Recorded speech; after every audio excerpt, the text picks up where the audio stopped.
Well, Diana, it's fantastic to have you on a Digital Team Insight, and I'm really excited about what we're going to be unpacking today. Thank you so much for having me, Pete. I'm so excited for this.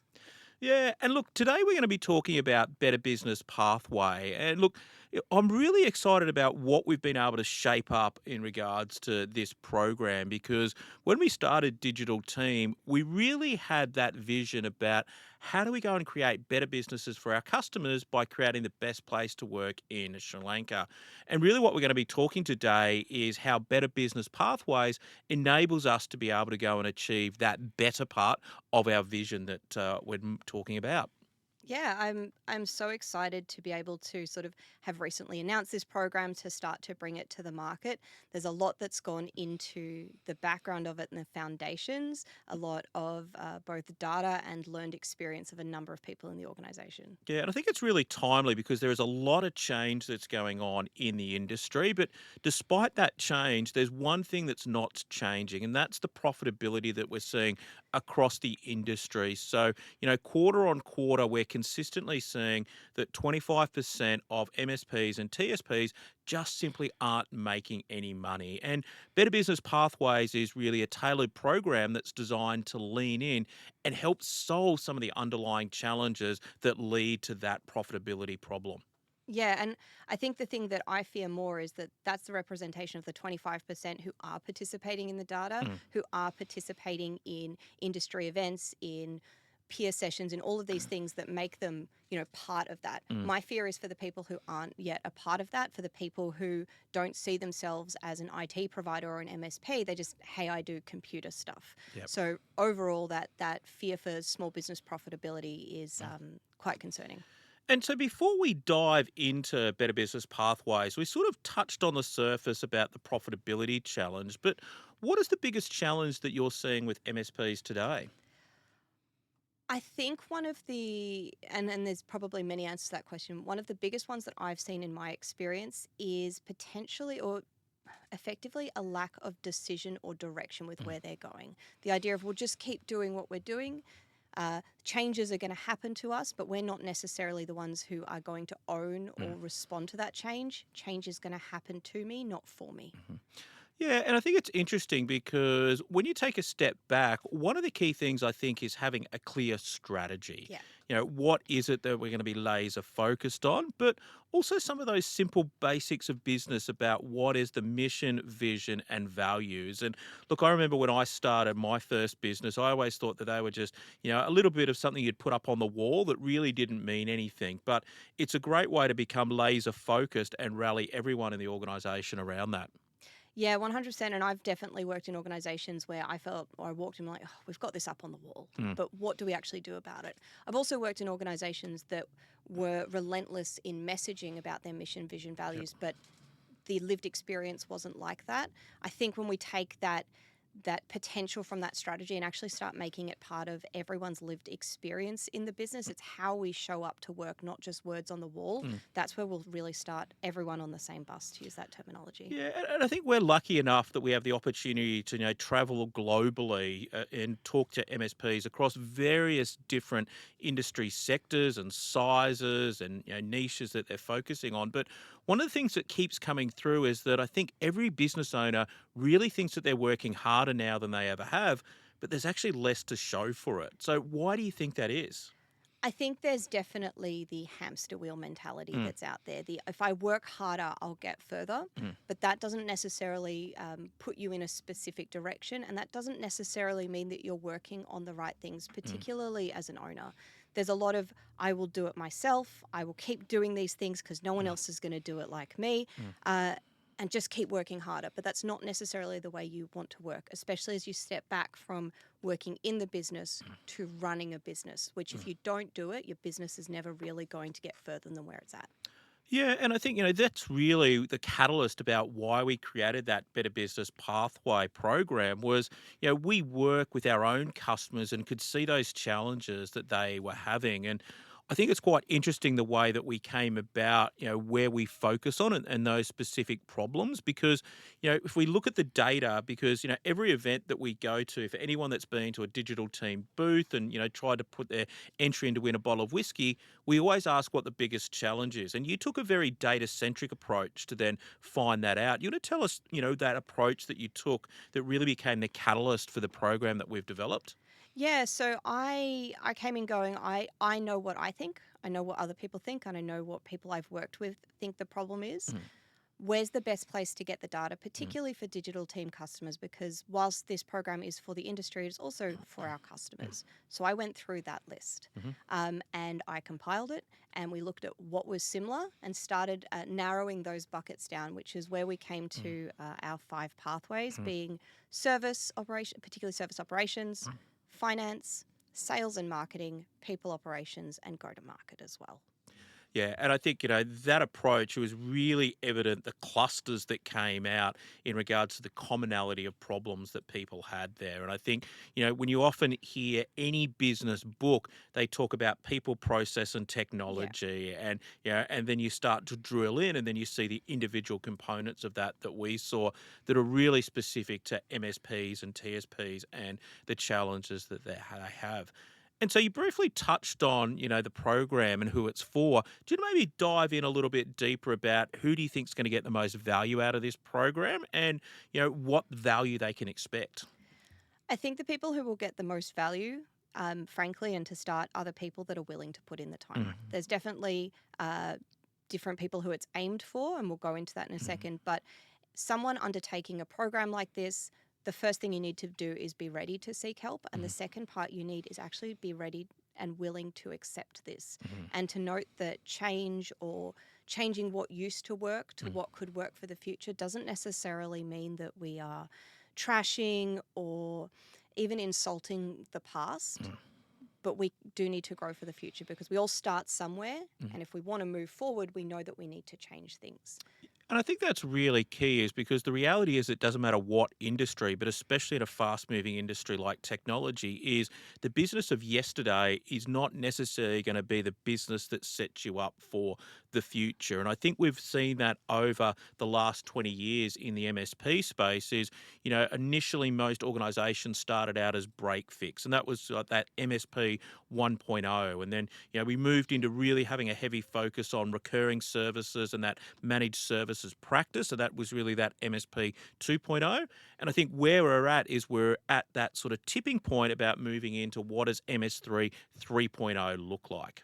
Yeah, 100%. And I think the businesses that have really succeeded in those various transitions are those that understood what their structure Mm, was and understood the driving. We spoke about, or we've touched on packaging and pricing. mm, I think that packaging and how we sell and deliver on our services externally is mm, one of the key parts that's always going to set people apart. But really, how we structure our business to deliver on that, mm, there are the minutiae that is going to change between, for example, an on prem environment to cloud to even the horizons that we're seeing now. mm, But if you structure the way that you're going to deliver this in a way that puts the right person working on the right piece of work at the right time, you'll be able to adapt to a lot more changes than just saying, hey, I want my skilled technician on this at mm, this time. mm.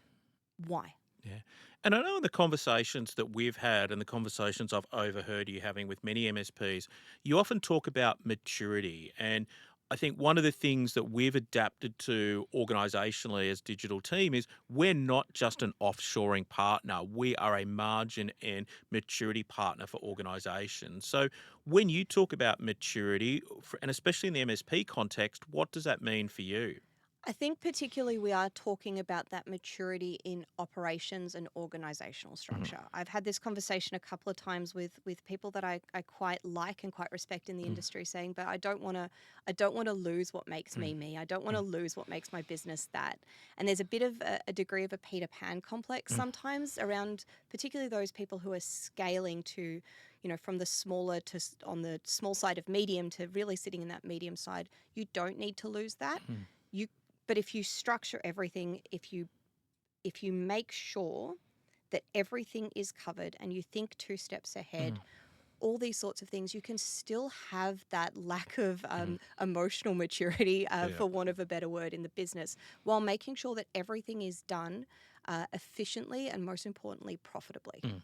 Yeah, and I think there's a great book called Crossing the Chasm that describes that context really well, because I think maturity is sometimes keyed into actually a ceiling that an Yeah. organization will hit. And often think that, the revenue ceilings are the $1 million business, the $3 million business, the $5 million business, the $10 million business, and then the $20 million business. And at each of those different points, it's often hard to break through, and often businesses contract because they just can't simply push through that ceiling. And so, what are some of the warning signs that you've seen with MSPs that they've hit that ceiling?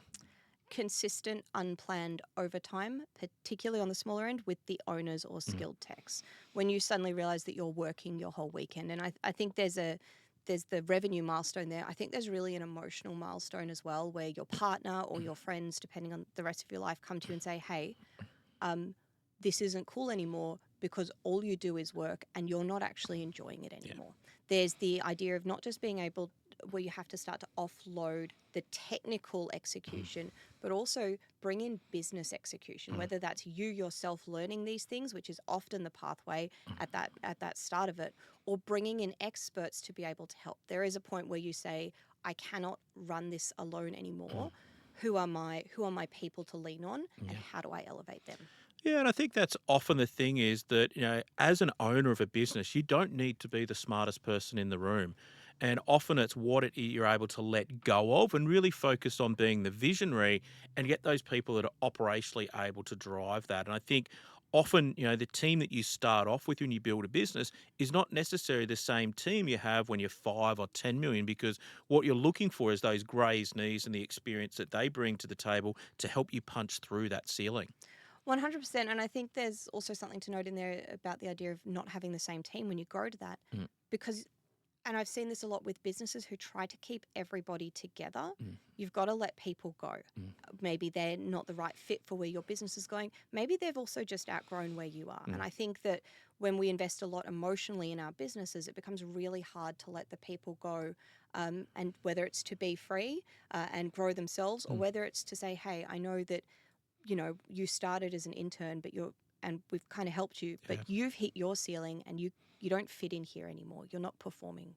And I think Jim Collins says that really, really well is, right people in the right seats, Yeah, but also sometimes in the right bus as well, is that might be the right seat for them, but just in another bus or just another organization. 100%. And I've seen this a lot recently, that idea of, it is probably better for you to go and do or work with this other MSP that I Mm. know, because you're going to align with what they want to do more than what you do with us. So don't stay just for Mm. that. Yeah. And I think one of the things we see in the industry is, and it's the old sort of saying is that, revenue is vanity, profit is sanity, cash is king. But we see many MSPs where revenue is growing, but actually profitability is not growing at the same rate. Why do you think that is? I think there's probably two really key factors in that. The first one is, when you're so focused on revenue, Mm, you're not focused on the cost of that revenue. mm, So the first one, and this is usually a great argument between service and sales, mm. is this is the price of what we sell. Yep. Here's the service gross margin we want in that. And this salesperson or the owner, sometimes it's referred to as the owner special, Yep. just go out and discount. We're Mm, never going to actually grow that profitably. So we might see that mm, our revenue doubles, but our costs actually triple because mm, we've got a lot more work to deliver on and it's mm. not there. Yep. So that's part of it.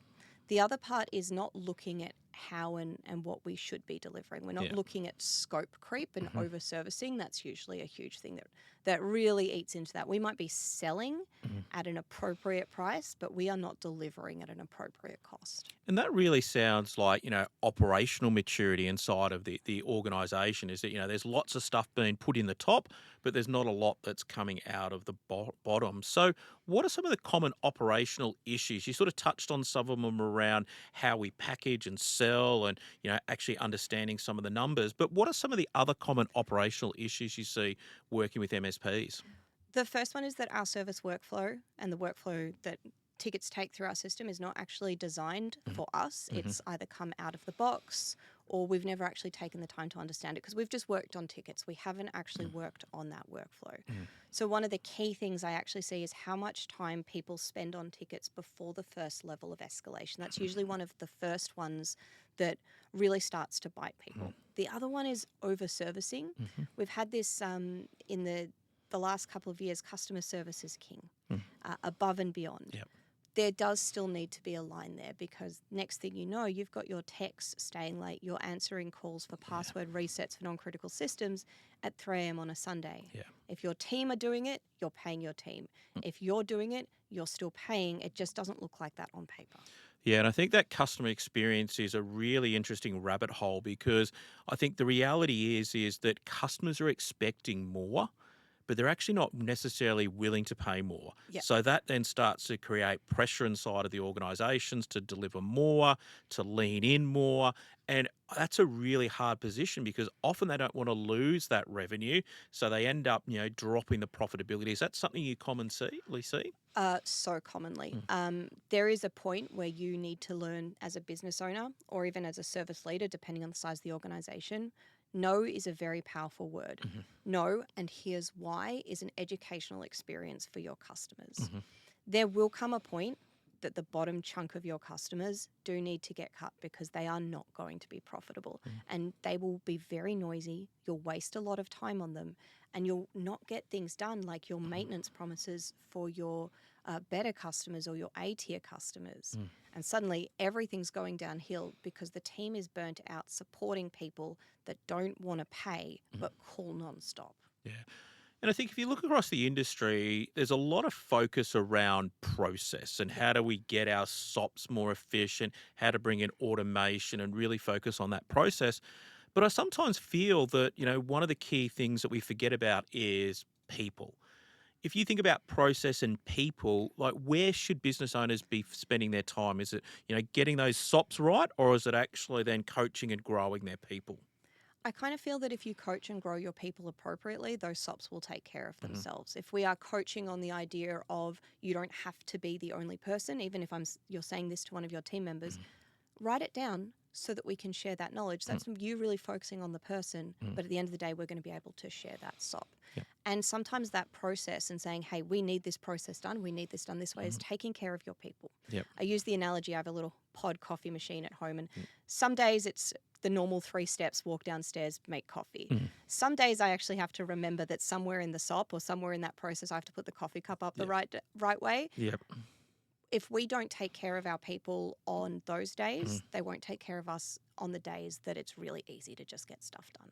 Yeah, and it's interesting. I had exactly the same problem with my espresso machine this morning. So I know what you're talking about there. Is that, how do you wrap that? And I think in this world of AI, I think it's easy to get caught up in the technology and the process, but realize that there's a person that's then going to have to then work with the customer. At the end of the day, people buy from people. Yeah. Yeah. And so we briefly sort of spoke a little bit about some of the scaling challenges. So as revenue's growing, profitability doesn't increase. What are some of the other common challenges you find that MSPs have when they're trying to scale their business? Role definitions. Everyone's doing everything and no one's responsible. I think one of the hardest, and this is a very minute example, but it's very endemic of, the phone rings and the phone rings for everyone.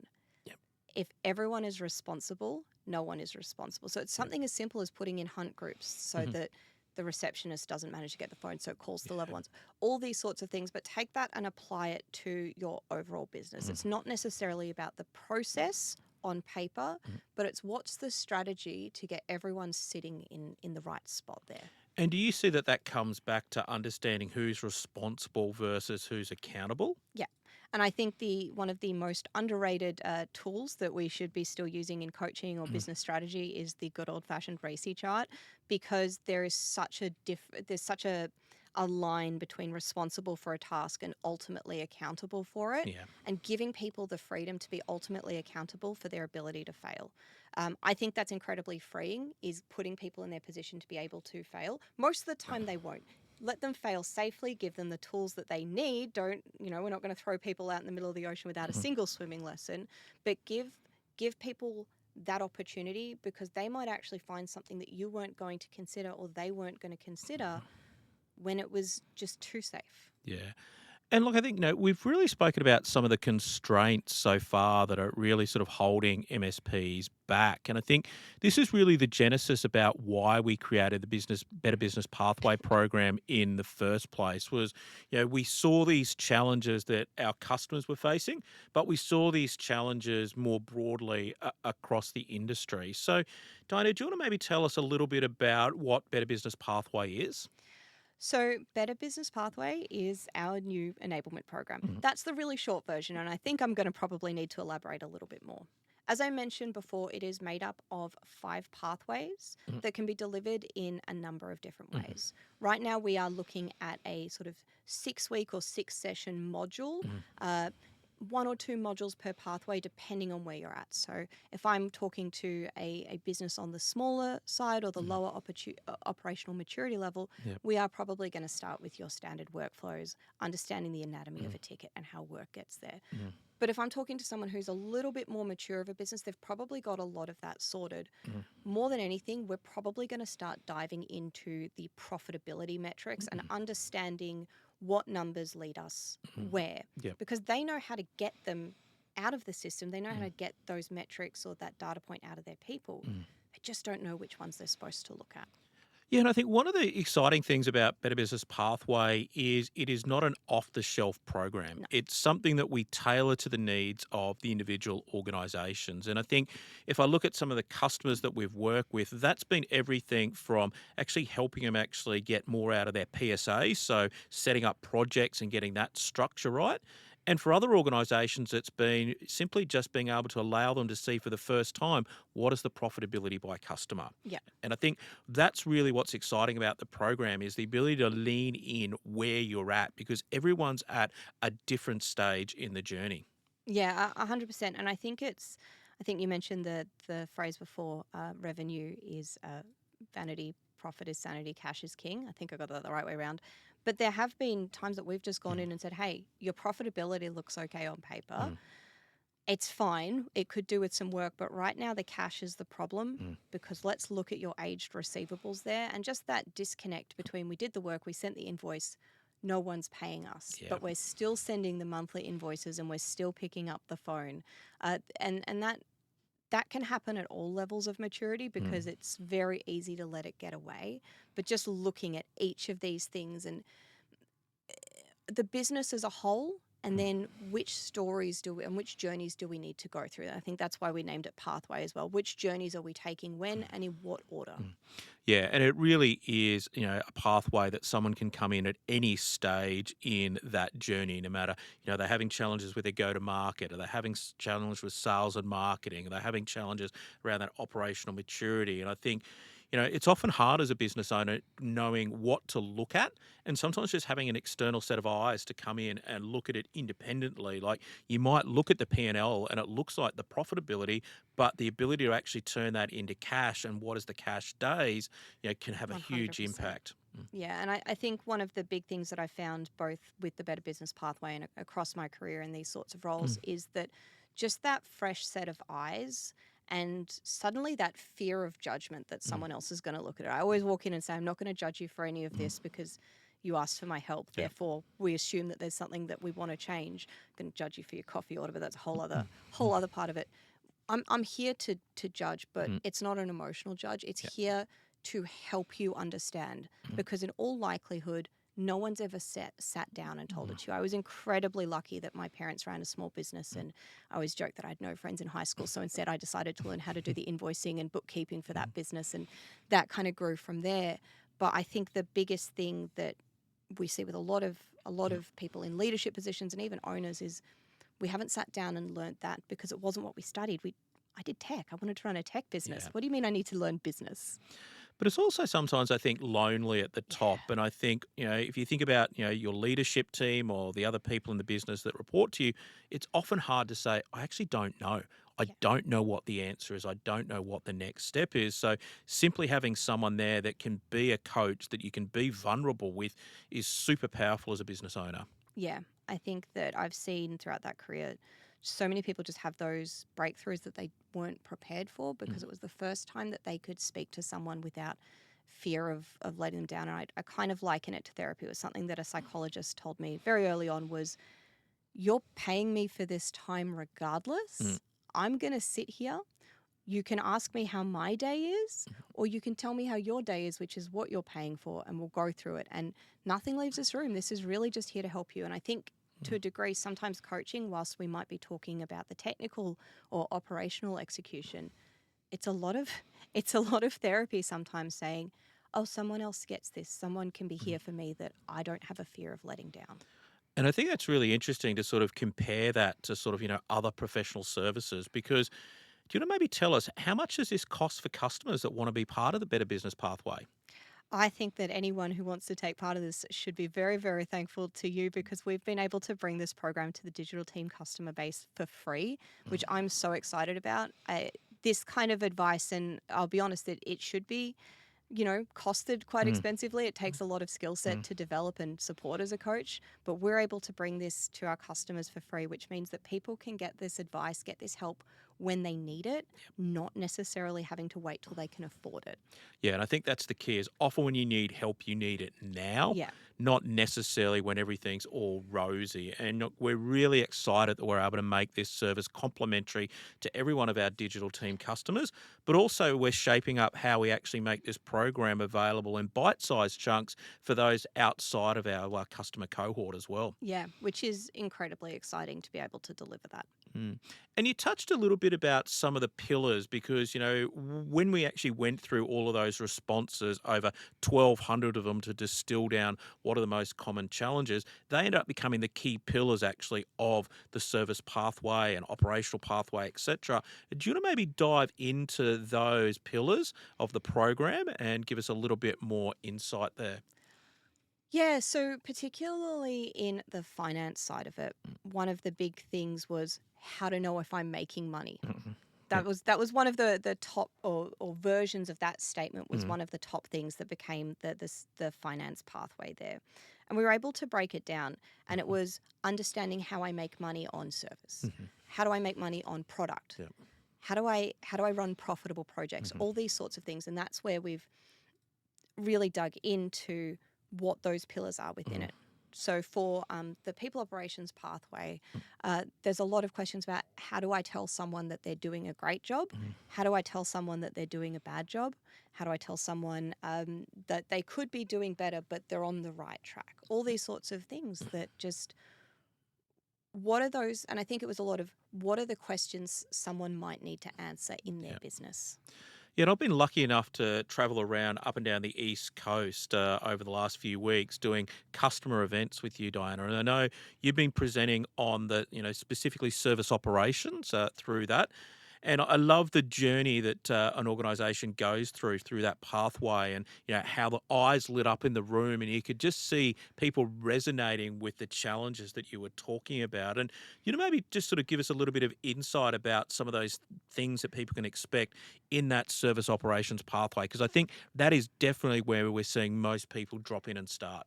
Yeah, and I think that's because that's usually where people do need to start. Mm. I always joke that the first thing that I cover in absolutely anything I do usually ends up at triage because Yep. it's absolutely the first step. Mhm. But there's something really incredible to see people's eyes light up when we talk about how to encourage better time entry Mm. because I think this has been a bugbear for technicians or employees of service businesses, leaders in service business, just anyone involved Mm. in a service business because the messaging has been wrong for a number of years. Mm.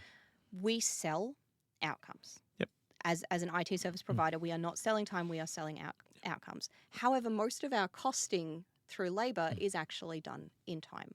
Yeah. So how do we encourage that accurate time entry for that perspective?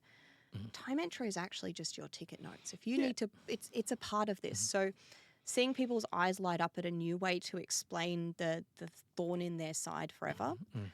and also probably the one that I always see people go, oh, I never thought of it that way, is when we talk about the configurations or the things that you should be doing in your PSA Mm. that no one ever told you because your business is not out of the box. Yep. And just those, particularly the attention to language changes Mm. in front of the back end configurations, seeing people go, "Ooh, that could that small change could make a big difference." Yeah, and it's often those incremental changes that, have a huge output there. And look, one of our key values as a business is 1% better every day. And I think, that's really made up of those small incremental changes as opposed to the wholesale changes that Yeah. might be made in business. And there's a number of programs out there in the marketplace today. So, that's everything from what some of the large sort of PSA vendors have got in market. There's other, private business coaching sessions and things like that. Like, what do you think makes Better Business Pathway different? It's a great question. I think one of the things that makes this program so unique and so different is that we are bringing it, and this idea of it being Mhm. complementary and Mm, the idea of being able to uh, distribute these bite sized chunks. mm, We're bringing it to people when they need it, yeah. and it is focused on MSPs through people who know MSP. Yeah. And I think the other thing is it's truly independent Yes. because as much as you look at some of those programs, at the end of the day, they're designed to create stickiness in that ecosystem. And often those rooms are a cohort. There's many people in those rooms. What Better Business Pathway is tailored for your business as an individual where you're at, as opposed to then being part of, well, here's a program. We need to follow the bouncing ball. This quarter, we're talking about this. Next quarter, we're talking about that. We're able to tailor that individually for each business and what their needs are. Yeah, it's a very responsive program in that sense. Is Mm, usually there's the first session of sit down and let's talk about it. Let's get everything out mm, there. mm. You tell me what you think your problems are, Yep. and I'll tell you what I think your problems are, and and where we should Mhm. start. Whether it's going to solve that problem straight away, but maybe we need to do some pun intended triage before we can actually move on to the big problem, because we've got to fix a bunch of things so we can even before we understand your Mm. profitability. None of the time's getting recorded, and all this time that should be billed as overages, it's not there. We've really got to fix that Mm. before we can move on to what you really want to look at. And I think the challenge with a lot of those traditional programs is they're really focused on education. Yeah. They sort of give you the tools, but then you've got to go off and work out how you do it yourself. And I think one of the things when you've constructed the program is you've really focused on practical implementation. Maybe walk through what that looks like and why we've decided to be very practical rather than just educate. Yeah, and I think that there's a degree to which education has a really important place, but Mm, education doesn't get people to do things. mm, So one of the key pillars of this is going to be that guided execution. mm, Yes, I'm not going to sit there all day and watch you do all the mhm, configurations in your PSA. I'm going to be able to guide you. We're going to be able to guide you mm, roughly on what you should do, help you come up with that plan. mm, That's a really important part of this, is making the mm, recommendations and mm, helping you figure out how you're going to execute on this mm, and how you're going to take that journey and to where, really just guiding you along that pathway, mm, um, and enabling you to get your hands into your systems and really own that, not just teach you mm. but show you. And so, what does a typical engagement look like then for an MSP that joins the Better Business Pathway program? So I think what I'd call session zero Hmm. is a nice big long chat. Everyone goes, "Oh, we'll book it for an hour," and I'm like, "No, I can guarantee you this is going to go for 90 minutes. If we have to cut it off at an hour, we can, but you're going to want a little bit more than that, because at about 45 minutes, you're going to stop um, showing off, for want of a better Hmm. word, and start being scared." Yep. And being vulnerable enough Mm, to be a little tell us what might actually be a little bit scarier. mm, We're going to be able to dig into that, taking a lot of notes, come back with the plan of where do we think you should go from here? mm, Where do we start? And then probably over about 6 sessions, 6 to 7 sessions, um, start doing more detailed discovery in that area. Probably those mm, first three mhm, sessions give you this report that you can start to action and mm, show you where we think you should go. mm. Maybe another 3 or 4 sessions where we guide you through making those changes. Yeah, and look, I think, talking to many business owners, not just in the technology space, but across the in broader industries, often it's you ask a business owner, how's everything going? And it's almost like this thumbs up, yeah, everything's good. But as you scratch the surface, there's often those challenges that then start to come through. I think the "she'll be right" Yeah, is one of the most dangerous things that I hear from business owners, because yeah, it's not going to be okay. mm, You're bleeding. yeah, exactly. And I think often it's the sooner that people actually reach out for help, the easier it is to be able to then help, solve that particular challenge as well. Yeah. And so, if someone becomes part of the program, what are the outcomes that they can expect as they walk through maybe their first pathway? Well, depending on which pathway we go, Mhm, to a degree, change that outcome. mm, But I think the strongest outcome you will have by the end of it is a different understanding of where you are. mhm, There will be those tactical outcomes, and it does depend on where you are in the yeah, pathway, whether it's reconstructing your service workflow, whether mm, it's redoing how your tickets look. That yep, might be in a service pathway. mhm, That might be an executed yep, outcome. mhm, But at the end of that session, you should be able to look back, I'm going to say, with fond memories of where you were, but a mm, fonder outlook for the future. yeah. And look, I think, one of the things is make sure you take advantage of this program because, it is at no cost for all of our customers. And really, it's about, taking the industry knowledge and experience that, our business has, but also, those fonts of knowledge external as well, and distilling them down into something that's practical and meets you where your organization's at to help you, increase that profitability, put some more money in your jeans, and actually get you back enjoying business again. Yeah. And I think that that last part is a really important one, is get people enjoying business Mm, again, because it is lonely at the top, mm. but it should be fun. Yeah, exactly, exactly. And maybe we might switch gears now and sort of look through the lens of the work that you've done, not only in the Better Business Pathway, but across, the years and years of experience that you've had in the industry. And if you could improve only three metrics in an MSP's business, what would they be and why? Is it cheating if I say service gross margin, because that's like four different metrics, or potentially five as we Y- broach into Yeah. new services? I think that's the number one tell of Mm, how profitable we are at delivering on our business. Yes, yeah. everything below the line and all those things take it out. So our end of day productivity or profitability, that net Yeah. profit's going to be could be completely different. But if we've got a high gross margin, Mm, it means that we can execute on the things that actually are our business at a yeah. profitable rate. And there's other things that we can look at below the line in a different way. Yeah, and I think that service gross margin is really the key indicator. And often people actually have a very high service gross margin, but the problem is they've got all of their costs of labor or the costs of the tooling in a different spot. So it doesn't really give them a true insight about, what does that gross profit really look like? Yeah, and I think that's one of the first things that we always have to end up taking on during both service and finance is, Mm, great, what's your profitability? Let me look at how you've structured the mm. numbers, because I don't believe Yep. you. Yep. Yeah, exactly. And so when you start to think about profitability, I often think about profitability as a bit like a leaky bucket. You put stuff in the top, but unfortunately, it's leaking away and you're not able to then, take that away and do something with it. What are those typical leaks that you come across in regards to profitability? I think we've spoken about it a little bit before, but that over servicing Mm, and gold plating is another phrase for it. That's a really key area. We think about it a lot in projects, but mm, we don't think about it a lot in that managed services environment. And that's usually where it happens more than anything, is that scope creep. mm, Um, the other part would be really not tracking things well. mm. So, again, we'll talk about time entry, but we need to understand where those costs are. Yeah.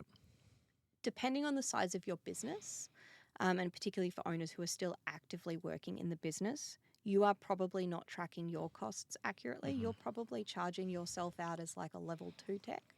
I always encourage someone who, when they're running these numbers, run a version of these numbers that include your salary at your actual hours. So Yeah. that does include the 16 hours you did on Saturday, at the cost of what your salary would be on the open market.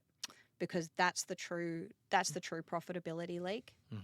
Yeah, and I think it's interesting because often, business owners will underpay themselves, and there's various different reasons for that. Some's around, taxation strategy, and some's for other reason. And there's always seems to be this, well, I'll go and make that up at some stage down the track, and then you go and look at the P&L, and it looks quite healthy, but by the time you add back what the real salary you should be drawing, it's often a very different story.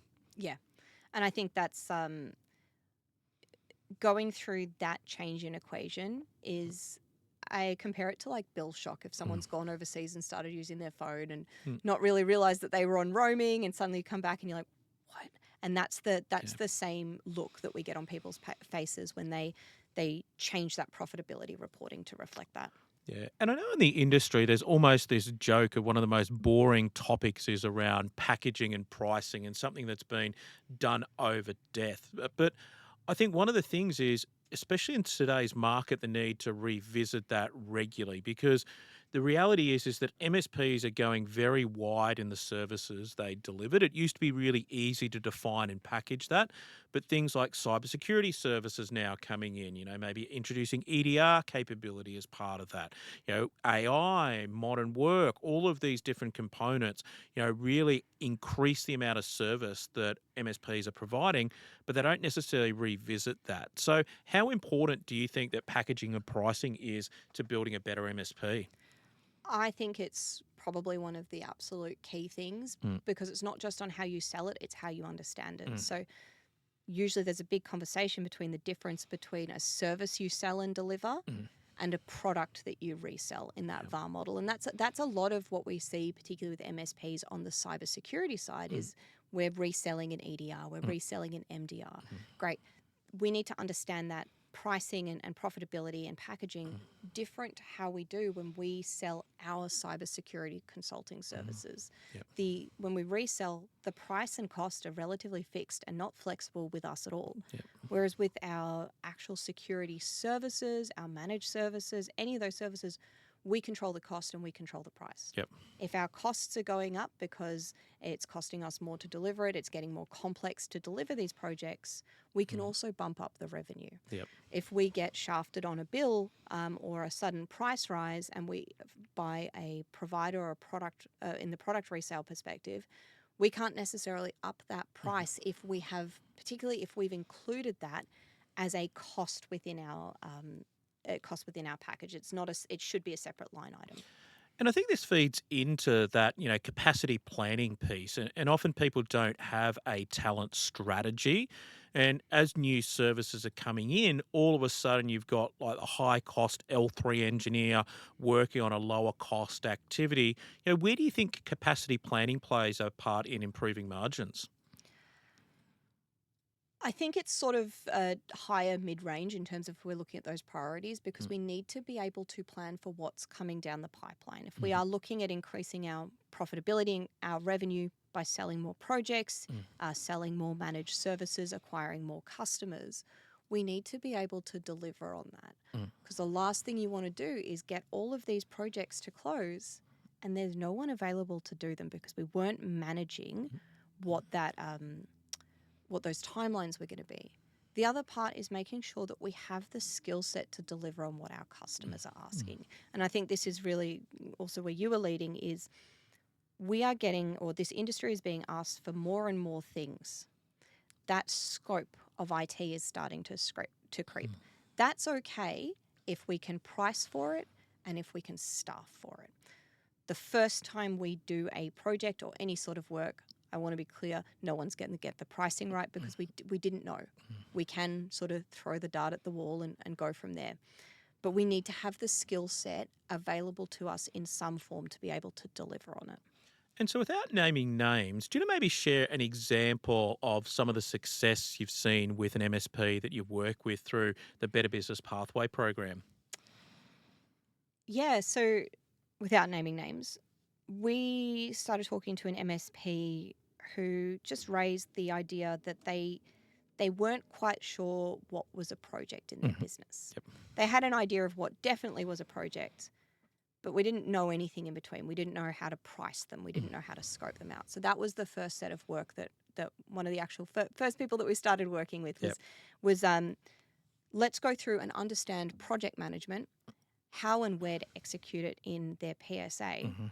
and understanding the practices that go into scoping well. Mhm. And as part of that, kind of uncovered what was going on the managed services side, that perhaps we haven't been applying that same discipline. And it Mhm. sounds like last time I spoke to them about this, projects are getting a lot better. Still room for improvement. But again, we'd only been working with them a couple of months. There's only so many projects that were coming through the door. Yeah. And so, what are some quick wins do you think that MSPs can, take away after listening today that they should be implementing right away? Go look at your P&L Mm-hmm. and figure out when you run the report, right? I know that usually from the way that we structure it, particularly in Australia, wages do appear below the line. Run a report and make sure your wages are appearing above the line for you to be able to or at least your service wages, Yep. to accurately report on that, and then see if your business is still in the black. So that's something that an MSP should start doing, is just getting their numbers in the Yep. right shape to be able to look at them. What's one thing MSP owners should stop doing? Stop discounting just to get the revenue in, Yep. please. No, and I mean that one's probably a really easy one, but I think if I was truly to give a stronger answer than that, or less of a memey answer, is stop thinking that you have to do everything yourself, and it's okay to ask your team to do something Mhm. else. You might not be ready to ask for help Mhm. from the people who work for you, but it's okay to offboard some tasks if it suits their role. Yeah. And so if an MSP owner is watching this or listening to this and they're feeling stuck, what would your advice be to them? Call us. Yeah, and I think that's the case. Is the Better Business Pathway program is designed to be able to provide that guidance and support that organisations need where they are. Yeah, and I really look forward to getting so many phone calls in, and all that, everyone reaching out, where I have to start to say, okay, I need to start managing this. I want us to be really busy and being able to deliver that, because it means that people are getting the help they need. And the Diana cloning program is something we're already working on at the moment to be able to then help continue to grow and scale this. My mum, somewhere, her ears are burning, and she's just terrified at that prospect. 2 Dianas in the world. How amazing would that Um, be? sure. And so if we're having this conversation again in 12 months, what are the outcomes that the industry you think, you're hoping to see, and the things that you're hoping to be able to change through the people that take part in the program? I'm really hoping that we've been able to help people who haven't necessarily had that access to help Mhm. before. I'm hoping that this message might be heard by people who aren't currently actively participating in uh, industry surveys or industry data gathering, and I'm Mm. hoping that we'll be able to broaden the net, and be able to see the scale of data increase, but the accuracy of that data be more accurately reflective of of the the ecosystem. And from that, hopefully everyone's more profitable as well, but just a more accurate representation. Yeah. And just to reiterate, what's that first step? Like, if somebody wants to get in touch, what's the best way for them to go and get in touch and get a part of the Better Business Pathway? So you can go to the Digital Team website, and I believe we have a Better Business Pathway website as well, which I've completely forgotten the URL for, so I'll figure that one out and add that one in. But reach out to us through that. You can go to the digitalteam.com website and go from there. Fantastic. And look, really appreciate the insight that you've provided, because I think this program is really unique in the industry, and really sort of sets where digital teams trying to work very close with the industry to not only increase margins, but also increase maturity of organisations as well. So thanks for all your insights today, Dinah. Thank you so much for having me in.